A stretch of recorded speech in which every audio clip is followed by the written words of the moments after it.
गेला. पावसाचे थेंब खाली उघडू लागले. जमिनीवर थेंबाच्या सरी उड्या मारू लागल्या आणि अशातच जमिनीमध्ये पडलेलं पीठ बहरलं आणि झर्रकन जमिनीच्या दिशेने वर डोकावलं.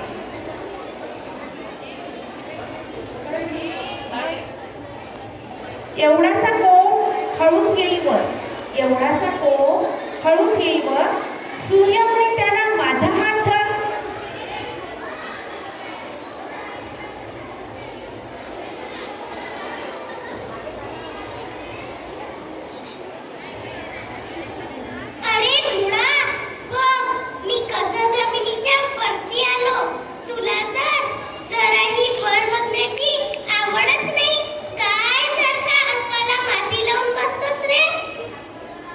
खुशीत येऊन दोन्ही पायांचे दोन हात पसरत वाऱ्याबरोबर डोलत होते. तेवढ्यातच मूळ त्याला म्हणाला, जा रे तू, वरती हवा एवढा जा, मी तुला कळू देणार नाही, काळजी करू नको. या मातीमध्ये घट्ट पाय रोवून मी उभा आहे. बरं आला मोठा शहाणा. अरे पण मी किंचित वडील आहे म्हटलं तुझ्यापेक्षा, म्हणजेच थोडा मोठा आहे तुझ्यापेक्षा. पहिले मी उगवलो, नंतर तू उगवलास, मग समजूतदारपणा दाखवायला नको का? हो रे बाबा, ते सगळं राहू दे आणि पटापट पाणी शोषून वरती पाठव. मला फळं, फुलं, पानं या सर्वांच्याच पोटा पाण्याची सोय लावायची आहे. समजलं का तुला? हो नक्कीच पाठवतो. मी कामाला लागल्याशिवाय तू काहीच करू शकणार नाहीस. सकाळी एकदा पाणी पुरवठा केला की दिवसभर आरामच असतो ना तुला.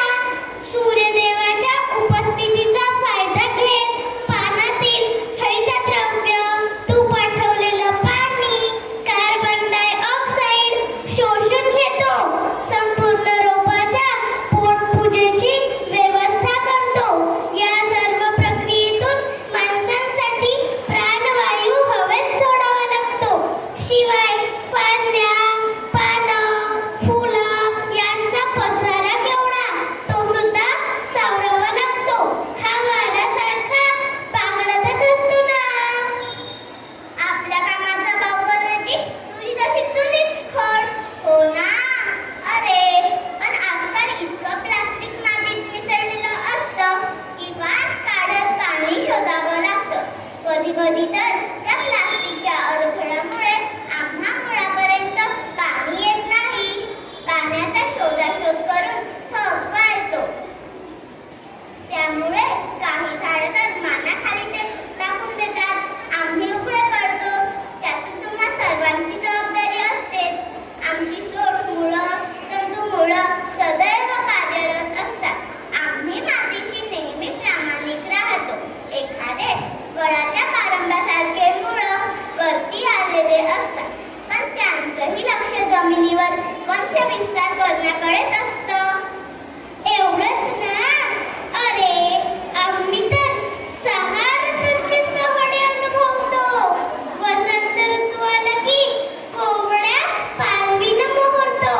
पावसाचं वार्षिक स्नान उरकतो. तोच शिशिर मात्र उघडं बोडकं करून टाकतं. तो बिंदूंनी नटतो. वाऱ्याच्या लहरीपणाला तोंड देतो. अरे कधी कधी तर वणव्याच्या झडा सहन करतो. अशा वेळी मुळा तुझा तर मला खूपच हेवा वाटतो. बघ, तू खूप नशीबवान आहेस रे बाबा.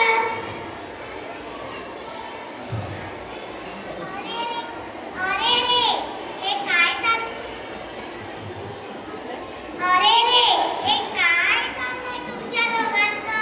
माणसं काय म्हणतात? आदर्श ठेवा म्हणतात. ती म्हणतात झाडेही ओंकारासाठी जन्म घेतात. त्यांना कोणी दगड मारला तरी देखील ते माणसांना पानं, फुलं, फळं मुक्त असताना वाचून टाकतात. न्यूटननं झाडाचं फळ काढताना बघून शोध लावला. गौतम बुद्धाला बोधी वृक्षाखाली ज्ञान प्राप्त झाला. सगळ्यांप्रती समभाव जपतात. झाडांनी आपले जीवन व्यापले, समृद्ध केले. तुमच्या प्रतिमांची अशी कृतज्ञता व्यक्त करतात आणि तुम्ही दोघे अशा प्रकारे तुम्ही करत आहात, भांडत आहात. हे काही योग्य वाटते का तुम्हाला? मूळ आणि खोड दोघेही लाजीरवाणे झाले. दोघांनीही खाली माना घातल्या आणि म्हणाले, होय रे होय, बरोबर आहे तुझं. आम्ही दोघेही उगाचच मी तू करत आहोत. मूळ, खोड, पान, फूल, फळ हे सगळेच तर एका झाडाचे भाग आहेत ना. वनराईने हे काम तर आमच्यावर सोपवलं आहे आणि याचा आम्हाला अभिमान आहे. धन्यवाद मित्रा. वाऱ्या, तू आम्हाला ही जाणीव करून दिलीस, ते बरंच झालं. आता आम्ही कधीही वाद घालत बसणार नाही. निमूटपणे आम्ही आमची जबाबदारी पार पाडू. आम्हाला आमची ओळख करून दिलीस, सहयोगाच्या नात्याबद्दल महत्त्व सांगितलंस, त्याकरिता धन्यवाद. खोडाच्या फांद्या जमिनीच्या दिशेने झुकून अनुमोदन देतात.